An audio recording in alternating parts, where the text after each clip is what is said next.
What is up, guys? We're going to have a review today, and we're going to be taking a look at what was in this box. Benchmade black box. I've had this knife for a while, but I never really got around to reviewing it. And you can see it's the Benchmade 950 Osborne Rift Axis. So, pretty cool knife. Let's take a look. This is the one with the dual colored handles, the gray-black G10. Pretty cool handle scales. But basically the use for this knife, I call it, is a large EDC or small tactical knife. Not really into the whole tactical knife idea, but if you had to, this would cut somebody, as with most knives. Really unique design. You don't really see a lot of knives with lines like these. It's really funky looking, but despite that, it works a lot better than it looks. Let's start with the blade. Specs will be, as always, in the description box, but the blade's about 3.5 inches on this one, which is basically the upper limit I have these days for EDC, or what I usually EDC.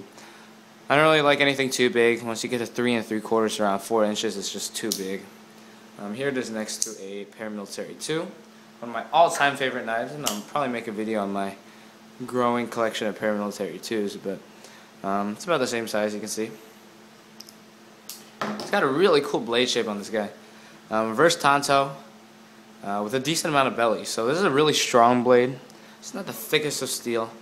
I do think the Paramilitary is a little thicker at the spine, which it is, but this keeps its thickness throughout the length of the blade. Got a pretty cool swedge, and you got a flat grind from about 2/3, bringing it to a very nice edge. The thing is that I still consider the Paramilitary 2 a reference when it comes to grinds. I mean, this full flat grind is just ridiculous when it comes to cutting. But this is not a slouch either, and it will take an edge well. I haven't had to sharpen this one personally, but the grind is very nice, and I can tell throughout my experience that this will cut well. I accidentally rolled the edge a little bit at the tip, 154 cm. Good thing about it is that it won't always chip on you. Sometimes it'll just roll, and you can just quickly put it on a stone and basically put that edge back into place. Finish on this guy is a satin. I usually don't like satin or bead blast finishes, but this one is more attractive than normal. It's kind of a dull gray, not anything too exciting, but it doesn't rust as easily as the Kershaw's and has a little cooler gunmetal look than the Kershaw's. The bevel edge is pretty nice. It cuts really well for something its size. Osborne design, 154 cm. Let's go on to the thumb stud. As you can see, the thumb stud is pretty close to the handle, so it's not the most easy knife to open. Also, because kind of a weird distance from the pivot, so flicking it out is not super easy. It's definitely doable, but you know, it's easier to just follow it with your thumb all the way till it's deployed rather than flicking. You know, sometimes you might not always get it all the way. Knife is pretty smooth, but obviously with a axis lock, it's not going to be, you know, the same resistance all the way like a liner lock. Let's go to the handle. You got a really cool looking handle of charcoal and black G10. Now the way they do this is they buy the G10, which is layered. I don't know if you can see here, but basically it's really thin layers of black and gray. And what they do is they grind it down at a very slight incline, so that each of these really thin layers, it like kind of sands through them, and you can see these are each individual layers of G10 right here, and that's how they get the effects on this side of the handle too. The handle it looks really uncomfortable, and it's not the most comfortable of handles, but it definitely does handle a lot better than you'd expect it would. It's kind of like a reverse choil, like a choil for your pinky and then for your 3 fingers up here. And you can get a really nice grip on this. There's only really one way to carry this. I guess you could do reverse like that, or thumb up here, but it's definitely quite comfortable. You do have a thumb ramp. It's pretty subtle on the handle on the back, but there's no jimping or anything. But despite that, it does fit in your hand. It'll stick pretty well. G10 is not super tacky because it's smoothed out here, but there are ridges here, so it's a little better than nothing. And you know, I highly doubt you'll drop this because it's a decent handle design. Lockup, as on all axis locks, is pretty good. I don't really feel any play on this one, but I've had play in axis locks, and I can see it developing a little bit over time, but nothing to really impede the performance of the lock itself. Really cool knife.